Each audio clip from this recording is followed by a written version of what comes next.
Hey, everybody. Welcome to Locked On Badgers, another big-time show with John Garcia, the director of recruiting at Sports Illustrated, joining. We're talking Tackett Curtis, we're talking Tyler Gant, and we're talking who he thinks might have been a sleeper in the 2022 class. All that and more on today's Locked On Badgers. You are Locked On Badgers, your daily podcast on the Wisconsin Badgers. Part of the Locked On Podcast Network, your team every day. Hey, everybody. Thank you for making Locked On Badgers your first listen every day. We are free and available wherever you get podcasts, free on YouTube now. And as mentioned, we're going to get right into it. Big show with John Garcia coming on, one of the favorite people we had on last week. A ton of good feedback. The guy is a total pro. We have him here because he knows what he's talking about. Our job is to get smart people on the show and get out of the way and let them talk. So, John, man, thanks for coming back to the show. We're excited. I'm very humbled by your introduction, my guy. I appreciate you. So let's get into it, man. The first guy I want to get into is Tackett Curtis. So this is not a class where Wisconsin is in on what I would call a ton of blue chip 4- and 5-star kids.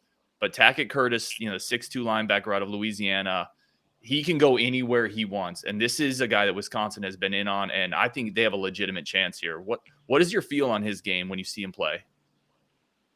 This is just a ferocious human being. I mean, there's really no other way to put it. I mean, this is as physical a linebacker safety hybrid as you're going to get in high school football, within the legal ramifications of being physical. Tackett, flirts with that more times than not. And that's okay. That's what you want from a developmental standpoint. But this is a downhill, explosive athlete that makes an impact on impact, to make a little bit of a pun there. I mean, this is just a fun player to watch, a destructive force who projects at the linebacker position, 6'2", 6'3", over 200 pounds.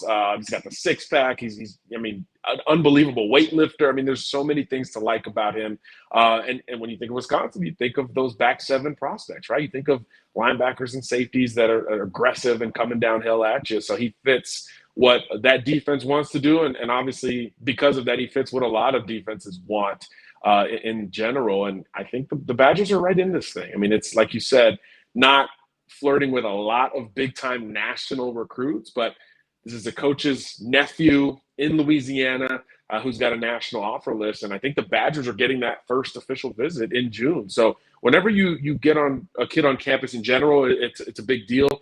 When you talk about official visits, there's only 5 to go around, and when you get that first one, it really does resonate, and that's what's going to happen there in June. So the Badgers are absolutely in the thick of this.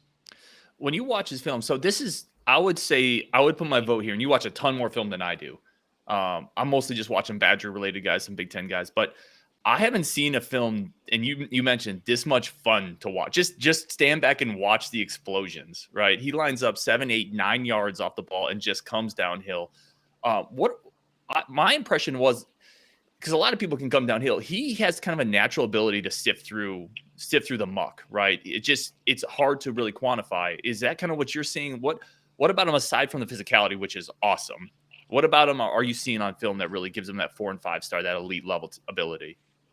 Well, you can't meet ball carriers at the line of scrimmage from 8, 9 yards of depth without being incredibly twitchy and quick and instinctive. So he has those things. And I love what you mentioned, Ryan, about how he can sift through blockers and even his own teammates at times, because he does line up at safety a lot. It's really like a Troy Polamalu style of navigation downhill. He's bigger than Troy was. I'm not going to give him NFL pedigree just yet, but you see some similarities on just that attacking style that's almost positionless. We used to watch Troy line up at safety, linebacker, come off the edge, play nickel. And I think that you've got some similarities here in Tackett's game, and it's positionless, and that's what's so fun about it. You don't have to be the most polished scout in the game to appreciate what he can do coming downhill. So you naturally want to see a little bit more coverage. You want to see a little bit more of a positional fit, but a lot of defensive coordinators will take the floor that they're going to get with Tackett Curtis, which is a downhill missile, heat-seeking missile that really loves contact. And that's something that in this day and age of space and playing basketball on grass, we don't talk about or get enough of anymore. It's almost like you'd rather him be a sure tackler than a physical tackler, but you still need those impact players who can dislodge the football from the ball carrier, something that he does against very good competition in Louisiana, by the way, all the time. So I do think there's a role for him in just about any defense. And I love that the freedom that he plays with, where he's kind of positionless on Friday nights. It's a very fun tape to watch. If you haven't seen it, go check it out. And I like what you said there, basketball and grass, because that's really where football's evolved to. Even in the Big Ten, we've seen more of that, right? The Big Ten is still a little smash mouth, but Tackett probably gives you the ability to come downhill, but also get into space against. Because again, if we're talking Wisconsin recruiting here, one of the biggest issues Wisconsin has had is matching up with athletes in space against Ohio State, matching up against athletes in space against. I mean, they can match up in the trenches when Wisconsin's good against anybody, right? Is this a guy that gives them the ability to finally start matching in space? Well, we talked about his quickness already, but he also has great straight line speed, and that comes with it. You talk about a running back leaking out of the backfield. How many bubble screens and hitches do we see as extensions of the run game at every single conference of college football? So those type of players can shrink the distance between their assignment and the ball carrier in a hurry, and it comes with the instincts and quickness that a kid like Tackett brings to the table. So, yeah, it helps you downhill, but it helps you in space all the time. I think – when we get into the evaluation game, it's so easy to just focus on those top few traits and just kind of go all in on the conversation, but you can't rack up the volume of tackles and impact plays that he puts together without having a more well-rounded game. He's just so darn good at what he's best at that it's just easy to keep the conversation there, but I'm glad you brought it out a little bit more because he can flat out run and make plays in space and be that sure tackler. He just brings a little bit more force than the next guy. So let's shift a little bit and finish up on here with Tackett Curtis. We talked a little bit about the official visit coming to Wisconsin. That's a big deal. They've been on him a long, long time. Bobby April, Wisconsin's outside linebackers coach, has been down there several times to visit him. Do you have any kind of feel for who the main competitors here are? Is he potentially leaning a certain way? Is this pretty open still?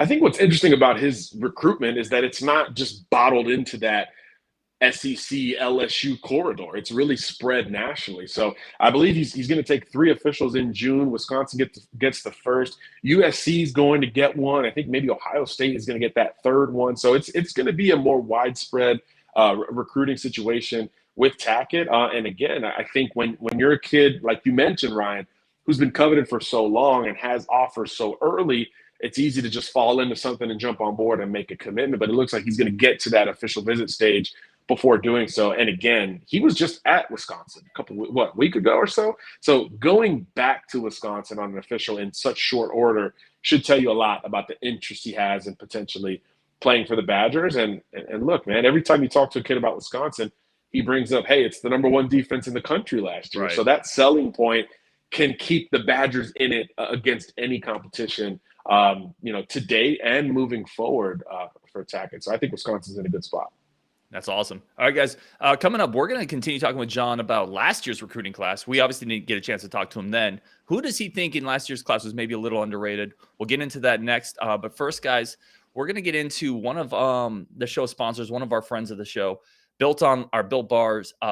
This has become just the fitness companion that has helped me propel myself into kind of this 2022 time where I'm trying to get a little healthier. I'm trying to get a little better. Everything is 100% real chocolate. And what they've done is they've created something that tastes good, and then they figured out how to make it healthy. Built Bar, like I said, it has become a companion is probably too light of a term for me to kind of continue to work to get back in shape. I go to the gym. I always throw a Built Bar in the backpack, and I always mix up the flavors. They have tons of good ones. Currently, my favorite is mint brownie. I love it. It tastes phenomenal. Again, it tastes like a candy bar, but it doesn't give you the after effects of a candy bar where you're feeling bloated. You feel like you just undid all the good work you did at the gym by eating that candy bar. Built Bar is there to help fuel your body, to help get your body to a recovery spot. And then you move on from there into the next day, and you just keep stacking those gains one after another. It's become kind of a cult at Locked On, our Built Bar craze. So go to built.com. Promo code LOCK15, you get 15% off your order. That's promo code LOCK15 for 15% off built.com. You will not regret it. And thanks again, guys, for making Locked On Badgers your first listen every day. And now we're just going to continue on with our discussion here with John. And I really wanted to get into something because we obviously didn't get to have this conversation last year. We're not going to get into every kid in the 2022 class, but I was curious kind of what your overall feel for the class was. And if there was somebody looking through, because you were obviously covering recruiting at that point, who's an underrated kid in that group that's you think is going to outplay his ranking?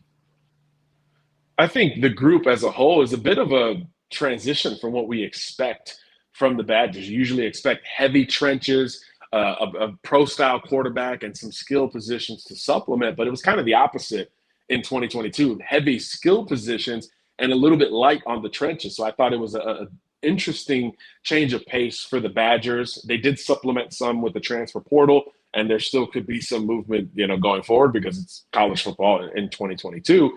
But I did like the focus on skill position prospects in particular. And you still did get your pro-style quarterback in the fold as well with the local kid. But I like the corner from South Lake Carroll down in Texas, Avyonne Jones, South Lake Carroll kid who just has a mature game. This is, for those who don't know, South Lake Carroll is one of the premier programs in the state of Texas. So when you bring in a defensive back like that, you're going to get a well-coached kid and you're going to get a scheme versatile kid, which really fits what Jim Leonard and company want to do at Wisconsin. And there are a couple of schools, we talked about this before, there are a couple of schools that when they recruit specific positions, you kind of take a closer look, right? Georgia and Alabama at running back, right? Ohio State at wide receiver, Wisconsin linebackers and DBs.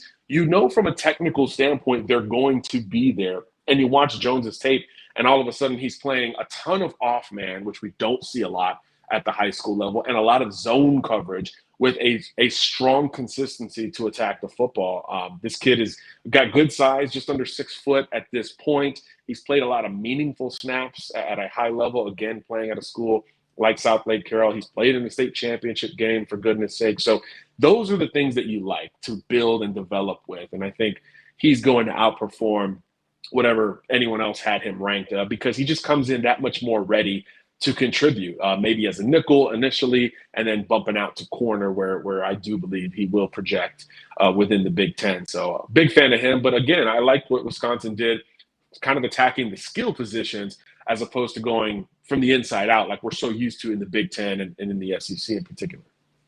Talk to me about because you made the same point with Tackett Curtis going into Manny High School in Louisiana, which is a big-time program, right? Very strong program. And now you make the same point with Avyonne Jones and South Lake Carroll. Some of the intrinsic advantages of getting kids from a winning culture, right? Is that something that you see teams really gravitate towards on the recruiting trail? Absolutely. How many kids from IMG or Modern Day Academy or Duncanville or St. Thomas Aquinas in South Florida are getting recruited? It's not just because they're talented, but you already kind of know what you're going to get. You're going to get a kid who's used to putting in the work that is necessary to win and compete at a high level. You're going to get a kid who's probably competitive because he can't really slack off even in high school because the kid behind him might be a year younger, but he might be just as talented or more talented. So he might lose his spot. So I think winning at the high school level is such an underrated aspect of prospect evaluation because the things that we can't tangibly note in watching a kid is his competitiveness sometimes, and just who he is, right? Who he is as a teammate, who he is as a human being. Is he a rise to the occasion kind of guy, or is he not? And more times than not, kids coming from winning programs are going to get that benefit of the doubt. So it's just easier for a position coach to go back to his head coach and say, hey, I'm going to bat for this kid because of X, Y, Z. And, oh, by the way, he plays at St. Thomas Aquinas. He plays at a very winning program that understands how to do it year in, year out. That's the icing on the cake. And a lot of these pitches that position coaches have to bring to coordinators and coordinators have to bring to the head coach to get that scholarship offer approved. So any little data point that pushes a kid forward is going to be utilized. And that's one we probably don't talk about enough. Yeah, I think it's a good thread we stumbled on. You're getting kids from programs where culture has already been established, right? So when you get them into the program, you don't have to coach culture. Now you're just coaching technique. You're coaching, the defense, the scheme. Well, I think it's a really interesting point. And I think you're probably right. We probably don't pay enough attention to that. Let's move on a little bit to, I don't know if, did you get a chance to look at Myles Burkett, the quarterback in the class? I'm really curious to kind of get your vibe on him because there was a bit of a mixed, I don't want to say mixed reaction, but he is not someone that has he's not a big frame kid. He doesn't have a giant arm, but he won a ton. He gets really high marks for his intangibles. And I think he's really accurate and he's pretty mobile. So I'm really curious to see where you're at with Myles Burkett. Yeah, I think it's a good developmental quarterback to get on your roster. It fits right into what we just talked about, a kid who's won a ton of games. And if you value it in general, you value it even more at the quarterback position.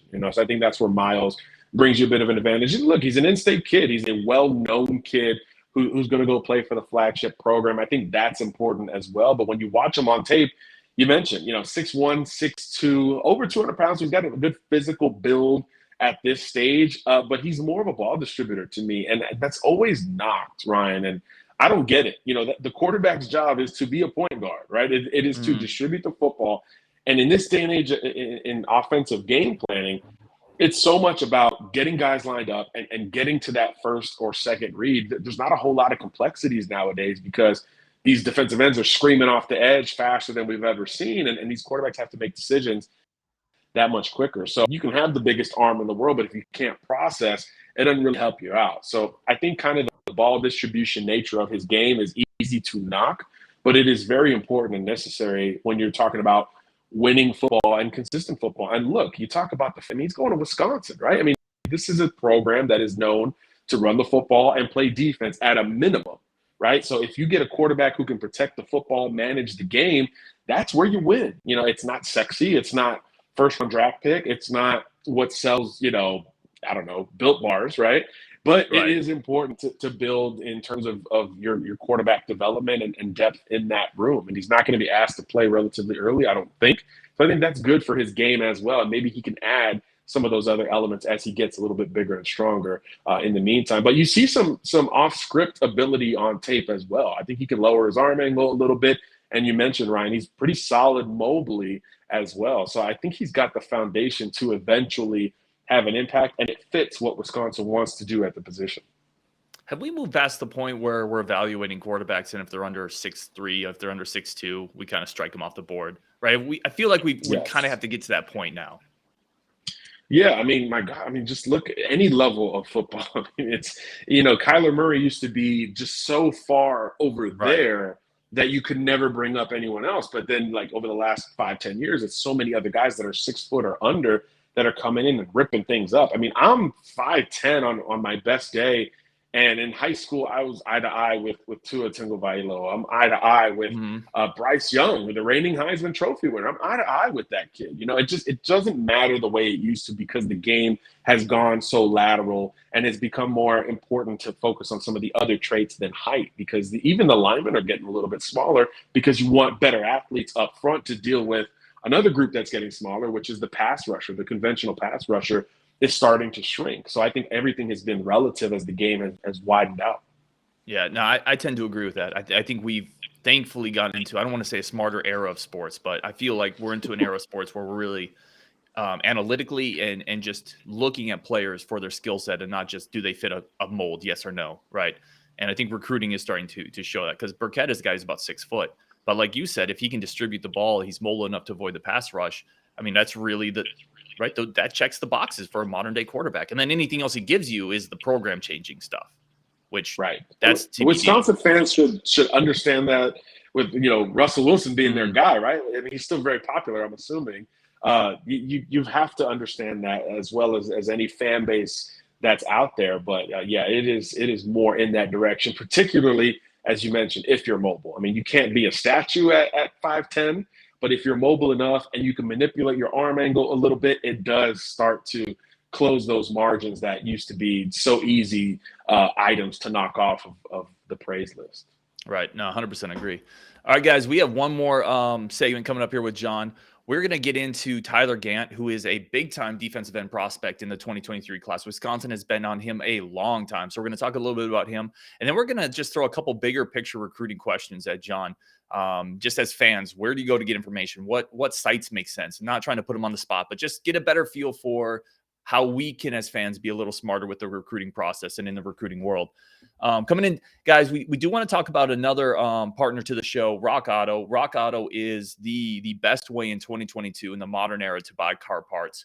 Now there's too many makes and models. If you go into your local auto parts store, you're going to talk to a guy behind the counter, and he is going to have the darndest time, quite frankly, finding the exact part you need. And even if he tries hard, which they don't always do, you tell him it's an LX model, it's this, they look it up. They may not even have what you need in the warehouse. And if they do, they're going to charge you 30, 50, 100% more than what you're getting at Rock Auto. Go to Rock Auto. You get it cheaper. It's a family-operated business for over 20 years. They know what they're doing, and they ship it right to you. If you're a DIYer, you can't beat it, okay? This is the cheapest, easiest way to get exactly what you need. There's an easy-to-use website, drop-down menus, put in your make and model, and it'll bring you the exact list of what needs to go in your car, not just what's available in some warehouse somewhere. This is the way to do it, guys. Go to rockauto.com right now. See all the parts available for your car or truck. Right, locked on in there. How did you hear about us box so they know that we sent you? Amazing selection, reliably low prices, all the parts your car will ever need. rockauto.com. All right, guys, let's get the man back in here. One of the guys I really want to talk to you about is Tyler Gant. Tyler Gant, 6'3", 280-ish pound defensive end out of St. Louis, Missouri. Somebody the Badgers have been on for a long time. What about his game? I know you have more insight on Tyler Gant. What about his game, his style appeals to you? What can you tell us about this guy? Quicker than fast defensive tackle, but like you mentioned, he's 280, so he can build into a true, gap occupier on the interior, but he right now profiles as a guy who can get after the passer from the interior a little bit, which is so coveted. And it's so easy to focus on these 6'3", 6'4", 240-pound guys on the edge, but really the pocket collapsers and or the guys who are quicker than fast on the interior, those are the ones that really put pressure on the quarterback because, physics tells us the quickest way from point A to point B is a straight line. Forgive me, I'm not a math person, but if you can get some pass rushers on the interior, you can do some things, and I think that's what Gant brings to the table. But he's got that frame to where he could have put on the weight and be more of a run-first guy, but really strong at the point, really good with his hands, and another guy who comes from a really good program in Christian Brothers. So that's why he's so coveted and trying to figure out where he's going to take these official visits before making a decision, and he's got a lot of schools to choose from. Right, a guy definitely with a strong offer list, somebody that's really being recruited by a lot of places. Wisconsin plays at 3-4, and to me, that's what makes a guy like Gant so appealing, right? You don't have to project how this guy's going to look with 40 extra pounds on him. I mean, he could be a strong side defensive end in a year at Wisconsin. He can slide on the inside, like you said, on pass rushing situations. And I think that's kind of what differentiates him a little bit from other high school prospects is that frame, like you said. He looks like a man out there, and he doesn't look like he's carrying a lot of bad weight. Is that kind of what you're seeing as well, or does he have to reshape his body a little bit more? No, he does not have a whole lot of bad weight. And again, he's got another year of high school ball left. So that's what you like to see. You wonder how much he's going to put on just naturally, just being a big time, Power 5 football recruit, because that can go one way or the other. But once he gets into a Power 5 strength and nutrition program, that he's going to be in really good shape. And I think he's got the on-field athleticism to contribute pretty early wherever he goes. And as you mentioned at Wisconsin, when you run a 3-4, it means you can do so many things with a guy who's 280. He's a tweener in other systems. In a 3-4 system, he's a guy who you can get on the field pretty darn quickly. And obviously, when Wisconsin is rolling, that group up front sets the tone, and I think he could fit right into that. You think he's more of a high floor or a high ceiling type of a guy? Probably a high floor guy. I think you kind of know what you're going to get. There's an edge to his game, but there's a calculated, methodology as well to him. He's got some polish in his game right now from an interior pass rushing perspective that a lot of big guys don't, because they're just bigger and stronger than most of the guys they face. So they just kind of bull rush and go from there. But I think with Ty, you see some redirection, you see some arm and hand ability to extend and get off blocks with technique, and not just, hey, I'm bigger, stronger, faster than this guy, in front of me who's not going to go play college football like I am. So I do see a little bit of maturity in this kid's game, and I think that always pushes me more to the floor situation, but it doesn't mean there's not room to improve. He's got room to grow, and again, physically, you wonder where his body goes from here. But right now, I do think he could be college ready sooner rather than later. Yeah, and that's where I was leaning as well. I think he's a guy that, you'd make a pretty reasonable guess that he's going to be a solid contributor for several years. Now, whether he's a star player eventually or not, that's hard to say, but I think he'd be a great get. Can you tell us a little bit about where his recruitment sits now? Maybe a couple of schools that are near the top for him, or what, if there was a timeline going on with him? Yeah, I tapped in with him actually today, just to get a little bit of updated info. And Tyler's trying to figure out these official visits. Only 2 are set right now, Illinois and Northwestern, but he said he's about to schedule Wisconsin. So he knows he's going to get up to a matter of figuring out the date and the logistics. But beyond that, there's like 4 or 5 schools that are competing for at what we think will be 2 more visits. If he takes the first 2 and Wisconsin, it's only 2 visits left with the 5 that you're allotted. So to be in the group that, hey, I know I'm going here, I think is a big deal for Wisconsin. It tells you where the kid's head's at. He's being recruited by multiple assistant coaches there at Wisconsin, including Jim Leonhard personally, which always lends a little bit more high on the priority list. And he's another kid, Ryan, that tells me, hey, they had the number 1 defense in the country last year. Why wouldn't I go take a bit of a closer look? So I think a lot of schools are competing for the last 2 visits, but by the time people hear this, or maybe shortly after, this Wisconsin official visit will be scheduled. And I think that puts the Badgers in a great spot. When you get June official visits, you're very much in the mix because Tyler wants to make a decision before his senior year. So he wants to commit in the summer, and you're getting him on campus in the summer. So those line up well. So we'll see. A lot of Big Ten schools, obviously, in this conversation. So it'll be interesting. Yeah, this definitely feels like a Midwestern recruitment for Tyler. Did you get a sense of is there a program out there that he's waiting on for an offer potentially, or somebody that could swoop in at the end and kind of upend this whole thing? Not really. He's more on the other side where he's kind of overwhelmed a little bit, which is understandable because you're 17 years old, tasked with, hey, you could take these 5 trips anywhere in the country. Where you want to go? He seems like he's good with the schools that are in it. It's more about whittling down to 5, taking the visits, and then maybe making a decision. But of course, if somebody comes out of left field, those offers have a way of shaking things up. But I think he's good right now. I think he's just trying to figure out which trips to take and kind of go from there. John, man, great stuff as always. I just noticed that your Twitter account didn't show up on the screen. So, definitely let people know where they can follow you and where they can find you. I'm not trying to shortchange you there, I promise. All good, man. John Garcia _JR is my account on Twitter and Instagram, although I suck on Instagram, understandably. And then at SI All American on all social channels, you'll find me there as well as SI.com, of course. All right, guys, we're going to continue if we can. And if John is gracious enough, we're going to continue trying to get him on the show every week. He's an awesome, awesome guest, tons of information. Again, the job of this show is to get smarter people on the show and just stay out of their way and let them give the information. So, John, thank you so much, man. We're going to wrap this one up. I had more for you, but as usual, we run out of time before I run out of questions, and I don't want to overstay my welcome. All good, man. We'll get to them next week for sure. Let's do it. All right, guys. As always, thank you for listening. I'm going to put myself back up on the screen. I put John up there. Thank you for listening to Locked On Badgers, making it your first listen every day. Free and available wherever you get podcasts. Free and available on YouTube. Please subscribe, listen to the show, share our content if you like it. And after you're done listening to us, guys, the NFL Draft's coming up. Make Locked On NFL Draft your second listen of the day. Ryan Tracy and NFL quarterback Eric Crocker bring the NFL Draft to life every day with insight and analysis on college football prospects and front offices. Also free and available wherever you get your podcasts. Thank you guys so much. Really appreciate all the support. Continue listening, sharing the show. If you like it, subscribe, and we'll have more coming up for you this week. Big interview with Tackett Curtis's head coach as well. So we're going to have him on the show, talk a little bit more about Tackett Curtis. That's coming up this week, guys. Thank you for listening, and have a great day.